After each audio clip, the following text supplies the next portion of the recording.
Welcome back everyone and good morning. આજના લેક્ચરની આપણે વાત કરીશું ધોરણ 12 વિષય ઓસી, એટલે કે બીએની જ વાત હોય ગુજરાતી મીડિયમ. તો આજના લેક્ચરની અંદર આપણે ચર્ચા કરીશું સંચાલનના કાર્ય વિસ્તારો વિશે. અને પ્રથમ ચેપ્ટરની અંદર સંચાલનના કાર્ય વિસ્તારો એ છેલ્લો પ્રશ્ન આ ચેપ્ટરનો. મારા ખ્યાલથી આ લેક્ચરમાં પૂરું નહીં થાય, પણ ટ્રાય કરીએ કે જેટલે પણ સુધી પહોંચે ત્યાં સુધી આપણી ગાડી. અને ગયા લેક્ચરની જો વાત કરવામાં આવે તો આપણે પાછળના લેક્ચરમાં સંચાલનના કાર્ય વિસ્તારોની અંદર સૌથી પહેલાં માર્કેટિંગ એટલે કે બજારીય સંચાલન વિશે ચર્ચા કરી હતી, કે જેની અંદર બજારીય સંચાલનની અંદર જે પણ વસ્તુ કે સેવા હોય એને ઉત્પાદક પાસેથી લઈ અને ગ્રાહકો સુધી પહોંચાડવાની પ્રક્રિયા, જેની અંદર બજારની અંદર સંશોધનો કરવા, વ્યવસ્થા, વેચાણ વૃદ્ધિ, વીમો અથવા તો સંગ્રહ વિશેની બાબતોનો સમાવેશ થાય, જેના નીચે મેં તમને અંડરલાઇન પણ કરવાનું પણ કહ્યું હતું. એના પછી આપણે જોયું હતું કે ગ્રાહકો ની જે પણ જરૂરિયાતો હોય એ બજારીય સંચાલન દ્વારા નક્કી કરવામાં આવે, અને જે પણ વસ્તુ હોય તેને માલ અથવા તો સેવામાં ફેરવવામાં આવે પછી આ માલ કે સેવાને જે છેલ્લો ગ્રાહક છે એના સુધી પહોંચાડવામાં આવે. અને એના પછી છેલ્લે પણ આપણે જોયું હતું કે વસ્તુ કે સેવા ભૌતિક વિતરણની નીતિ, કિંમતની નીતિ અને વેચાણ અભિવૃદ્ધિ ઉપરાંત પેકેજિંગ વગેરે આ જે માર્કેટિંગ બજારી સંચાલનના મુખ્ય તત્વો હતા, જેની આપણે છેલ્લા લેક્ચરની અંદર ચર્ચા કરી હતી. આજના લેક્ચરની અંદર આપણે બજારીય સંચાલનના કાર્યો વિશે ચર્ચા કરીશું. તો બજારીય સંચાલનના જે કાર્યોની વાત કરવામાં આવે તો એની અંદર 4 કાર્યો વિશે આપણે અહીંયા ચર્ચા કરીશું. સૌથી પહેલાં પેદાશ અથવા તો પેદાશ મિશ્ર. પેદાશ એટલે કે ઉત્પાદન. તો નવી પેદાશના ઉત્પાદન અથવા ચાલુ પેદાશના વિકાસના નિર્ણયમાં પેદાશના રૂપ, રંગ, કદ, આકાર, વજન, છાપ, પેકિંગ અને કાર્ય સંબંધી ખાતરી તેમજ વેચાણ પછીની સેવાઓ અને પેદાશ વૈવિધ્યકરણનો સમાવેશ થાય છે. તો પેદાશની અંદર શેનો સમાવેશ થાય જો એવું પૂછે તો આપણે અહીંયા કહીશું કે નવી જે પણ પેદાશ કરવામાં આવે એ, અથવા તો જે પણ અત્યારે ચાલુ પેદાશ હોય એની અંદર કંઈક વિકાસનો નિર્ણય કરવો, તેમજ જે પણ પેદાશ છે એનું રૂપ કયું રાખવું, રંગ શું હોય, કદ કેટલું, આકાર કેવો, વજન કેટલું, છાપ શું રાખવી. છાપ એટલે કે આપણે પ્રિન્ટિંગની વાત કરવામાં આવે કે કયા પ્રકારની પ્રિન્ટિંગ રાખવી, એના ઉપર કેવું એનું પેકિંગ હોય, તેમજ જે પણ આપણે કાર્ય કર્યા એની સંબંધી ખાતરી કરી લેવી.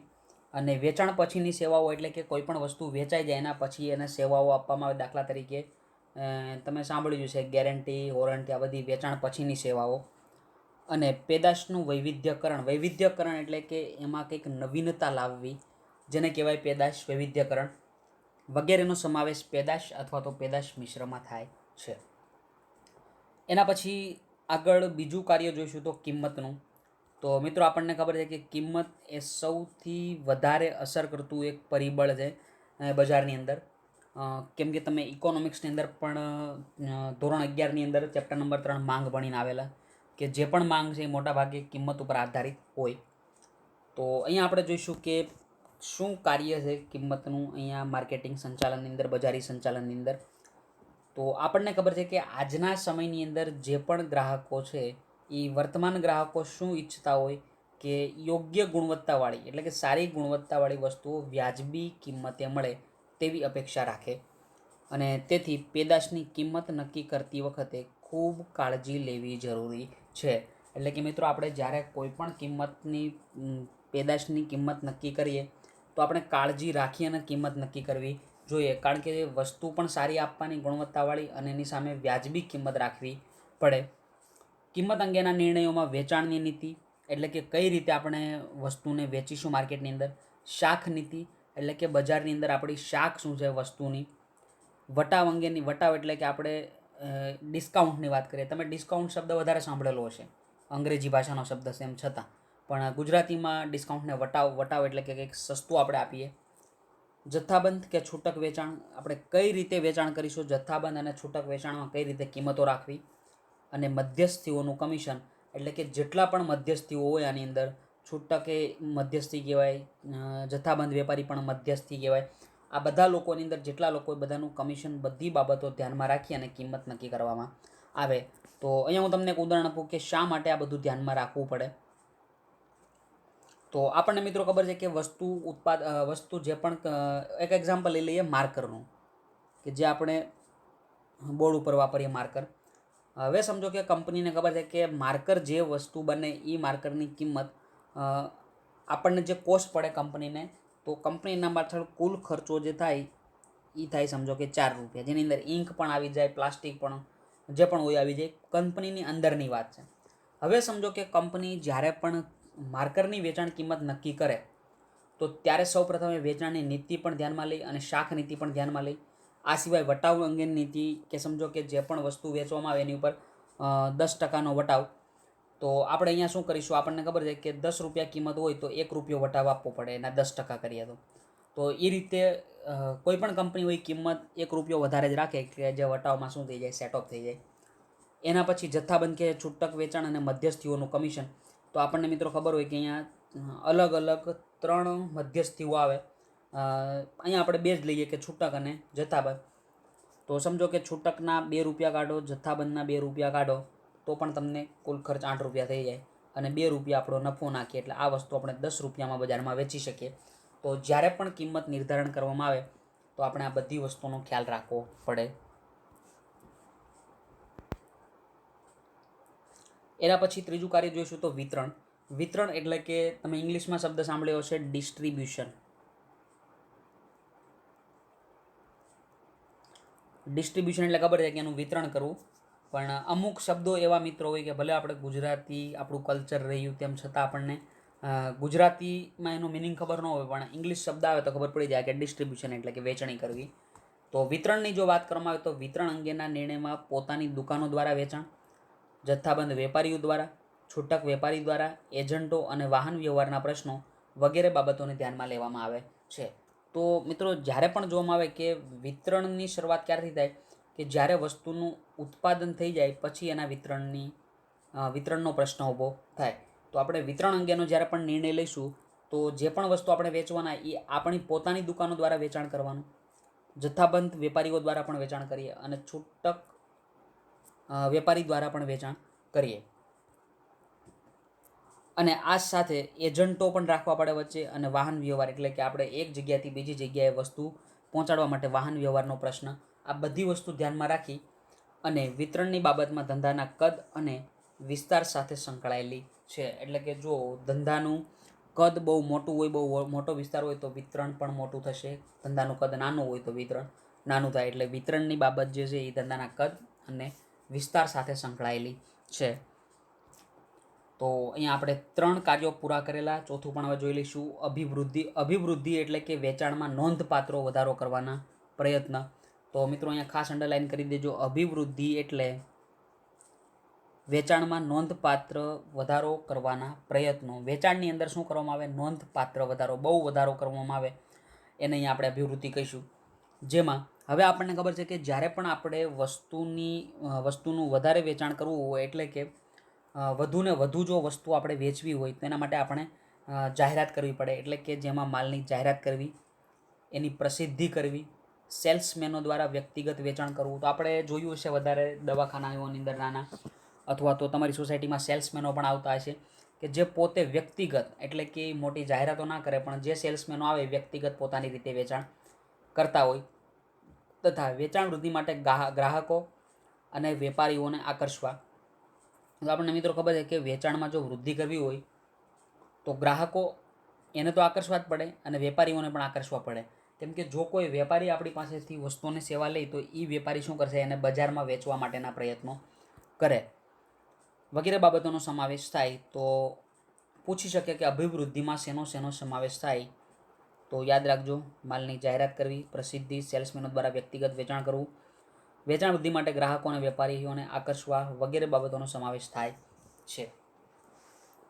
અભિવૃદ્ધિના નિર્ણયોને કારણે કેટલાક ખર્ચ પણ થાય, પરંતુ તેની સામે વેચાણ વધવાથી એકમને નફો થાય છે. તો આપણને ખબર છે મિત્રો, અભિવૃદ્ધિ કરવા માટે કોઈ પણ ધંધાકીય એકમ હોય એને ખર્ચો થાય. હવે આપણને ખબર છે કે અહીંયા આપણે જોયું કે કોઈ પણ વસ્તુનું વેચાણ વધારે કરવું હોય તો જાહેરાત એટલે કે એડવર્ટાઇઝમેન્ટ.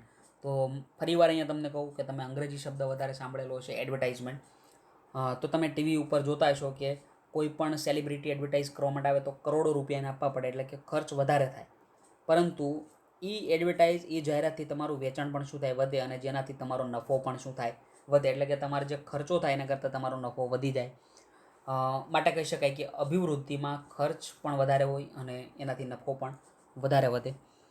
તો અહીંયા આપણે કાર્યો, બજારીય સંચાલનના કાર્યો વિશે ચર્ચા કરી. સૌથી પહેલાં પેદાશ અથવા તો પેદાશ મિશ્ર, કિંમતનું નિર્ધારણ કરવું, વિતરણ એટલે કે વેચણીની વાત આવે, અને અભિવૃદ્ધિ એટલે કે વેચાણમાં વધારો કરવાની વાત. તો જ્યારે પણ આ લેક્ચર જુઓ અને પછી તરત તમે તમારી બુક્સમાંથી રીડિંગ કરી લેજો. આનું કોઈ રેફરન્સ બુકમાં પડતા નહીં. જ્યાં સુધી હું તમને BA મારે જ ભણાવવાનું, તો આપણને ખબર છે કે જ્યાં સુધી હું મટીરિયલ તમને કહું કે આ મટીરિયલ સારું, તો અને ઘણા લોકો એવા હોય કે રેફરન્સ બુક લઈ આવતા હોય ઓલાની કે પહેલાંની, પણ તમે અત્યારે બુક્સમાંથી ભણો તો તમારા માટે રીડિંગ માટે બુક્સ બેસ્ટ અત્યારે, કેમ કે જેમાંથી ભણો એ જ રીડિંગ કરો. એક સાથે વધારે મટીરિયલ ભેગા ના કરો નહીંતર તમે કન્ફ્યુઝ થઈ જશો. માટે તમારે બુક્સમાંથી જ વાંચી લેવાનું જ્યારે પણ આ પોઈન્ટ તમે વિડીયો લેક્ચરમાં જુઓ. પછી એના પછી આગળ વાત કરીશું મિત્રો, માનવ સંસાધન સંચાલન. એટલે કે સંચાલનના કાર્ય વિસ્તારોની અંદર બીજો જે વિસ્તાર કહેવાય માનવ સંસાધન સંચાલન. તો આપણે એના વિશે ચર્ચા કરીશું.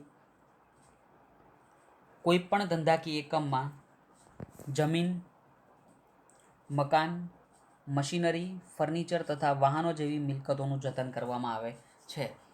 તો તમે પણ મિત્રો જોયું છે, કોઈ પણ ધંધો હોય, કોઈ પણ ધંધાકીય એકમ હોય, એની અંદર જમીનનો ઉપયોગ થાય. જમીન ઉપર જ ફેક્ટરી બને. ફેક્ટરી બનાવી એટલે કે મકાન બનાવવું, મકાનનો ઉપયોગ થાય. મશીનરી પણ લાવવી પડે મેન્યુફેક્ચરિંગ હોય તો, ફર્નિચર પણ અંદર કરાવવું પડે, અને વાહનો પણ રાખવા પડે એક જગ્યાએથી બીજી જગ્યા. તો આ બધી મિલકતોનું જતન કોઈ પણ ધંધાકીય એકમમાં કરવું પડે. અને તેવી જ રીતે ધંધાકીય એકમમાં કામ કરતા કર્મચારીઓ પણ એકમની સજીવ મૂલ્યવાન મિલકતો છે. તો આપણને ખબર છે કે ધંધાકીય એકમની અંદર જો મિલકતોની વાત કરવામાં આવે તો જમીન, મકાન, મશીનરી, ફર્નિચર અને વાહનો તો મિલકત છે. સાથે સાથે ધંધાકીય એકમમાં કર્મચારીઓને પણ મિલકત ગણવામાં આવે, જે સજીવ અને મૂલ્યવાન મિલકતો છે. તેથી આપણે તેનું પણ જતન કરવું જરૂરી છે.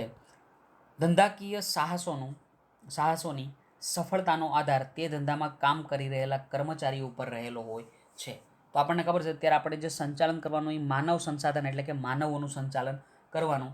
અને કોઈ પણ ધંધાકીય એકમનો જો સફળ થાય તો એનો આધાર કોના ઉપર હોય? એના કર્મચારીઓ ઉપર હોય. જેમ કે તમને ઉદાહરણ આપું કે કોઈ પણ સ્કૂલ સમજો કે સફળ થાય કે એની અંદર છોકરાઓના સારા રિઝલ્ટ આવે, એનું કારણ શું હોય? શિક્ષકો હોય. કે જો શિક્ષકો સારું ભણાવતા હોય તો જ રિઝલ્ટ સારું આવે, અને રિઝલ્ટ સારું આવે તો જ એ સંસ્થા સફળ થાય. તો આપણે કહી શકાય કે શિક્ષકો એટલે કે કર્મચારીઓ, અને કર્મચારીઓના કારણે કોઈ પણ શાળા શું થાય? સફળ થાય. તો કોઈ પણ ધંધાકીય સાહસોના સફળતાનો આધાર તે ધંધામાં કામ કરી રહેલા કર્મચારીઓ ઉપર હોય. કર્મચારીઓની જરૂરિયાતો સંતોષવામાં આવે અને તેમને યોગ્ય વાતાવરણ પૂરું પાડવામાં આવે તથા યોગ્ય કાળજી લેવામાં આવે તો ધંધાકીય ઉદ્દેશો સરળતાથી અને સફળતાપૂર્વક સિદ્ધ કરી શકાય છે. એટલે કે મિત્રો આપણને ખબર છે કે આપણો કોઈ પણ ધંધાકીય એકમ હોય એનો જે હેતુ હોય એ સફળ થાય એનો આધાર મુખ્ય કર્મચારીઓ. તો આપણે કર્મચારીઓની જરૂરિયાતોને સંતોષવી પણ જોઈએ, એને યોગ્ય વાતાવરણ પણ પૂરું પાડવું અને સાથે એની કાળજી પણ લેવી જોઈએ, જેનાથી તમે સરળતાથી ઉદ્દેશોને પાર પાડી શકો છો. અને આ પ્રકારની માવજતને કારણે કર્મચારીઓનો જુસ્સો વધે, વફાદારી વધે, જૂથ ભાવના એટલે કે બધાએ હળી મળીને રહે.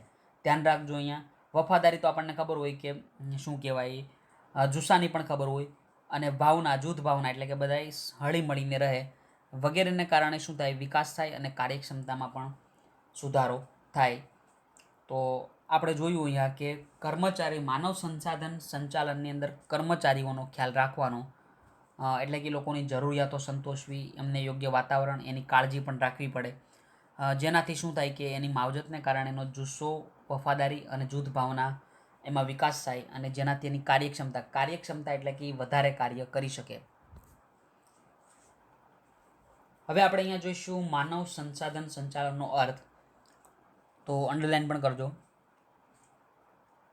માનવ સંસાધન સંચાલન એટલે ધંધાકીય એકમમાં કામ કરતા કર્મચારીઓનું કૌશલ્ય, જ્ઞાન, બુદ્ધિ, ગમો અણગમો, વ્યક્તિગત વિકાસ અને જરૂરિયાત વગેરે જેવી તમામ બાબતોને ધ્યાનમાં લઈ તેને કંપનીના ઉદ્દેશો સાથે સાંકળી ધંધાને સફળતા અને નફાકારકતા માર્ગે લઈ જવાની સમગ્ર પ્રક્રિયા. એટલે કે મિત્રો, માનવ સંસાધન સંચાલનની અંદર આપણે કર્મચારીઓની જ વાત કરવામાં આવે. માનવ કોણ હોય ધંધાકીય કંપની અંદર? કર્મચારીઓ. તો કર્મચારીઓનું જે કૌશલ્ય છે, એની પાસે જે જ્ઞાન હોય, બુદ્ધિ હોય, એને શું ગમે શું નથી ગમતું, એટલે કે ગમો અણગમો, એનો વ્યક્તિગત વિકાસ અને એની જરૂરિયાતો, આ બધી બાબતોને ધ્યાનમાં લઈ અને કંપનીનો વિકાસ, કંપનીના ઉદ્દેશો સાથે સંકળે ધંધાની સફળતા અને નફાકારકતાના માર્ગે લઈ જવાની સમગ્ર પ્રક્રિયા. એટલે કે આપણે જ્યારે પણ ધંધાને નફાકારકતાના માર્ગે લઈ જઈશું, સફળતાના માર્ગે લઈ જઈશું, તો આપણે કર્મચારીઓની બધી બાબતો ધ્યાનમાં લેવી જોઈએ. જેવી કે અહીંયા તમે જોયું, કૌશલ્ય હોય, જ્ઞાન હોય, બુદ્ધિ, ગમો અણગમો, વ્યક્તિગત વિકાસ કે જરૂરિયાત. એના પછી આગળ જોઈશું માનવ સંસાધન સંચાલનની લાક્ષણિકતાઓ. તો સૌથી પહેલાં, અને બીજી વસ્તુ મિત્રો કે ડિફિકલ્ટ પોઈન્ટ તો છે જ આ બધાય, તમારે વાંચીને જ વધારે યાદ રાખવાના, આમાં કંઈ સમજવા જેવું વધારે છે નહીં, પણ વધારે તમારે યાદ જ રાખવું પડશે. તો 1 કે 2 વાર વાંચવાથી આ બધા પોઈન્ટો યાદ રહેવાના નથી. એના કારણે તમારે શું અહીંયા રિવિઝન કન્ટિન્યુ કરવું પડશે. એક દિવસની અંદર 2 કે 3 વાર એક જ પ્રશ્નને જો વાંચતા રહેશો તો સરળતાથી યાદ રહી જશે. બાકી આ ચેપ્ટર એટલું ડિફિકલ્ટ અને લેન્ધી છે કે તમે અહીંયા કન્ફ્યુઝ થઈ જશો અને ડિફિકલ્ટી વધતી જ જશે આ ચેપ્ટરના લીધે. તો આ ચેપ્ટરની અંદર થોડો વધારે ફોકસ આપો, થોડું વધારે ધ્યાન આપો, જેથી ચેપ્ટર થોડું ક્લિયર રહે. અને આનું આપણને ખબર છે કે વેઇટેજ પણ સૌથી વધારે. એના પછી હવે આપણે લાક્ષણિકતાઓની વાત કરીએ. તો માનવ સંસાધન સંચાલનમાં કર્મચારીઓની ભરતી, અંડરલાઇન કરજો મિત્રો, ત્યાં પેજ નંબર 11 ઉપર કર્મચારીઓની ભરતી, તાલીમ, બઢતી, દોરવણી વગેરેનો સમાવેશ થાય છે. તો માનવ સંસાધન સંચાલનની અંદર કર્મચારીઓની ભરતી એટલે કે આપણે એ લોકોને નોકરી આપવી, એ લોકોને તાલીમ આપીશું. બઢતી એટલે કે પ્રમોશન જેને કહેવાય. દોરવણી એટલે કે એને ગાઈડન્સ આપવું, તો આપણે જોયું હતું, દોરવણી વિશે પણ ચર્ચા કરી. આ બધાનો સમાવેશ એમાં થાય, માનવ સંસાધન સંચાલનની અંદર થાય. માનવ સંસાધન સંચાલનમાં કર્મચારીઓના વ્યક્તિગત ધ્યેયને સાંકળી કંપનીના ધ્યેયને સિદ્ધ કરવામાં આવે છે.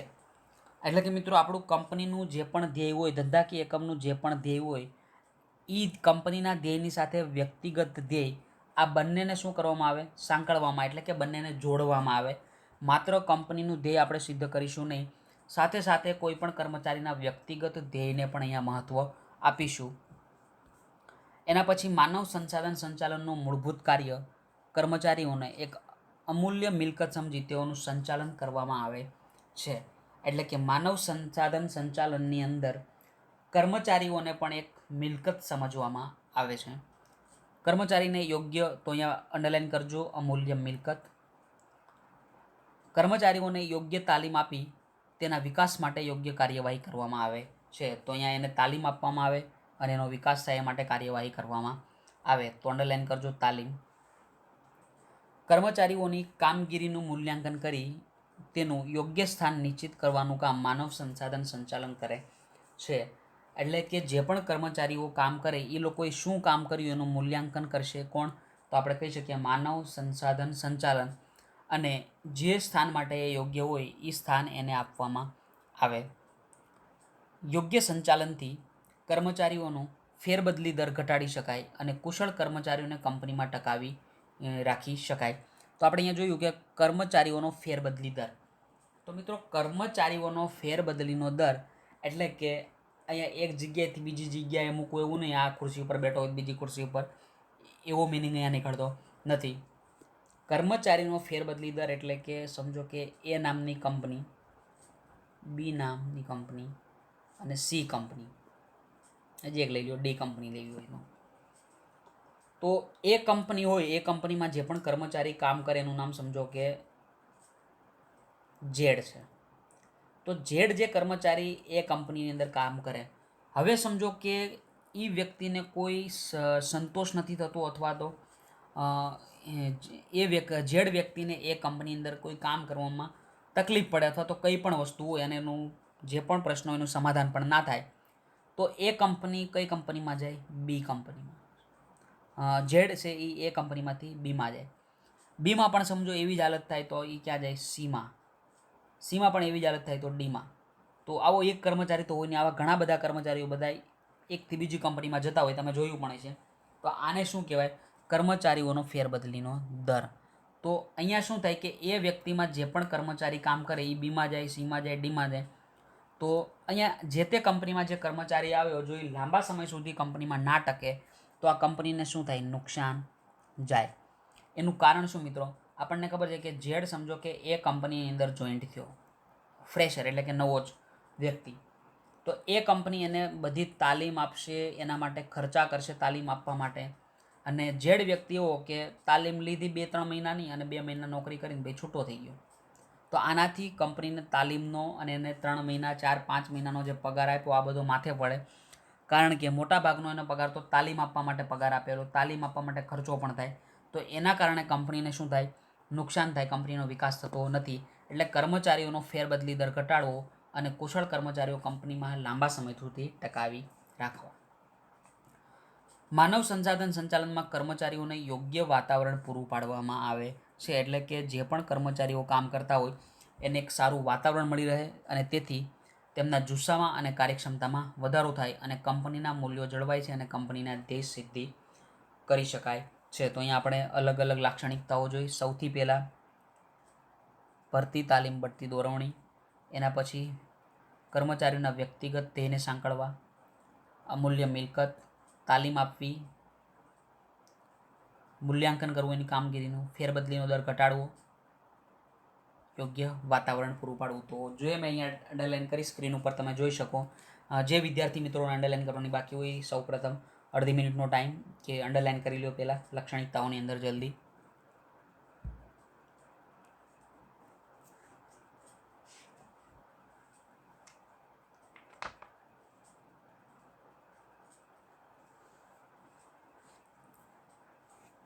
ઓકે, આગળનો એક નાનો પ્રશ્ન હવે જોઈ લઈશું કે શું મહત્ત્વ છે માનવ સંસાધન સંચાલનોનું. તો માનવ સંસાધનના સંચાલનના મહત્ત્વની અંદર વાત કરીશું તો સૌથી પહેલું મહત્ત્વ કે કર્મચારીઓની કાર્યક્ષમતા શું થાય, એમાં કાર્યક્ષમતામાં વધારો કરી શકાય. તો અહીંયા મારે કંઈ સમજવાની, કાર્યક્ષમતા એટલે કે વધુ કાર્ય કરશે. એના પછી માનવ સંસાધન સંચાલનને કારણે નફાકારકતામાં વધારો થાય એટલે કે ધંધાકીય એકમનો નફો શું થાય? વધે. એના પછી એકમની પ્રતિષ્ઠામાં પણ વધારો થાય એટલે કે એની જે આપણે કહી શકીએ કે માર્કેટની અંદર જેનું નામ હોય એ સારું રહે. તમે જોયું હશે કે અત્યારે બધા લોકો એમ કહેતા હોય કે રિલાયન્સ કંપનીની અંદર બધા કર્મચારીઓ, મેનેજરો હોય તો બધાનો પગાર કેવો હોય? સેલેરી એની સારી હોય, જ્યાં વધારે હોય. તો એના કારણે રિલાયન્સની પ્રતિષ્ઠા શું હોય? અત્યારે આપણે જોઈ શકીએ કે કોઈ પૂછે સારી કંપની કઈ, તો આપણે બોલી શકીએ કે ટાટા છે અથવા તો રિલાયન્સ. કેમ કે એની અંદર જે પણ લોકો કામ કરે એના પગાર પણ સારા હોય, એ લોકોને હોદ્દા પણ સારા મળે, ઇજ્જત પણ સારી મળે. તો એના કારણે એ એકમ એટલે કે કંપનીની પ્રતિષ્ઠામાં શું થાય? વધારો. તો જો તમે સારી રીતે કર્મચારીનું ધ્યાન આપો માનવ સંસાધન સંચાલન દ્વારા તો તમારા એકમની પ્રતિષ્ઠામાં વધારો થાય છે. ઉત્પાદિત વસ્તુ કે સેવાની ગુણવત્તાના ઊંચા ધોરણો પણ જળવાય છે. હવે જુઓ છો કે કર્મચારી સંતોષ થયેલો હોય, સંતુષ્ટ કર્મચારી, તો એ સારી રીતે કામ કરે અને જેનાથી જે પણ વસ્તુ અને સેવાનું ઉત્પાદન થાય એનું ગુણવત્તા પણ કેવી હોય? સારી હોય. માનવ સંસાધન સંચાલનથી કર્મચારીઓમાં જૂથ ભાવનાનો વિકાસ થાય છે. તો ફરીવાર જૂથ ભાવના વિકાસ અહીંયા આવ્યું. જૂથ ભાવના વિકાસ એટલે કે બધા લોકો હળી મળીને રહે, એક જૂથ થઈને રહે. ઉત્પાદનના સાધનોનો મહત્તમ ઉપયોગ થઈ શકે છે. તો જો માનવ સંસાધન સંચાલન કરવામાં આવે તો જે પણ ઉત્પાદનના સાધનો, આપણને ખબર છે કે ઉત્પાદનના 4 સાધનો, જમીન, મૂડી, શ્રમ અને નિયોજક. તો આ ચારેય સાધનોનો મહત્તમ ઉપયોગ જો કરવો હોય તો માનવ સંસાધન સંચાલન જરૂરી છે. કર્મચારીઓના ફેરબદલી દરમાં ઘટાડો. તો હવે અહીંયા હું કંઈ સમજાવીશ નહીં તમને કે કોને કહેવાય ફેરબદલીનો દર, મેં હમણાં તમને સમજાવેલું. એના પછી આગળ કર્મચારીઓના સંતોષમાં વધારો, એમાં પણ કંઈ સમજાવવાની જરૂર નથી. એટલે કે જો કર્મચારીઓના પ્રશ્નો સારી રીતે ઉકેલવામાં આવે તો એ લોકોને સંતોષ વધે. અને માનવ સંસાધન સંચાલનને કારણે કર્મચારીઓને પૂરતો કાર્ય સંતોષ મળે જેથી ઔદ્યોગિક શાંતિનું વાતાવરણ ઊભું થાય છે. તો અહીંયા આપણે જોયું અલગ અલગ 9 મહત્ત્વ. તો અંડરલાઇન મિત્રો કરી દેજો. સૌથી પહેલાં કાર્યક્ષમતામાં વધારો, નફાકારકતામાં વધારો. પ્રતિષ્ઠા, ગુણવત્તાના ઊંચા ધોરણો જળવાય, જૂથ ભાવનાનો વિકાસ થાય, ઉત્પાદનના સાધનોનો મહત્તમ ઉપયોગ, ફેરબદલી દરમાં ઘટાડો.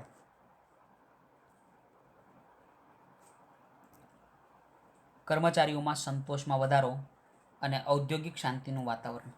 તો જે પણ અહીંયા મેં તમને અંડરલાઈન કરી એક એક શબ્દો યાદ રાખવા તમારે પહેલાં, જેથી આખો પોઈન્ટ અહીંયા યાદ રહી જાય. તો આજના લેક્ચરની અંદર આપણે એટલું જ રાખીએ છીએ અને આવતા લેક્ચરની અંદર મારા ખ્યાલથી આપણે ચેપ્ટર પણ પૂરું થઈ જશે.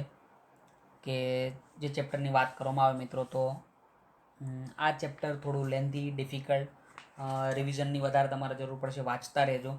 અને આવતા સેશનની અંદર આપણે આગળના 2 કાર્ય વિસ્તારોની અંદર નાણાકીય સંચાલન અને ઉત્પાદન સંચાલન વિશે ચર્ચા કરીશું. તો આજનું લેક્ચર આપણે આટલે રાખીએ. Thank you to all of you and take care. Bye bye. Stay home, stay safe, stay healthy.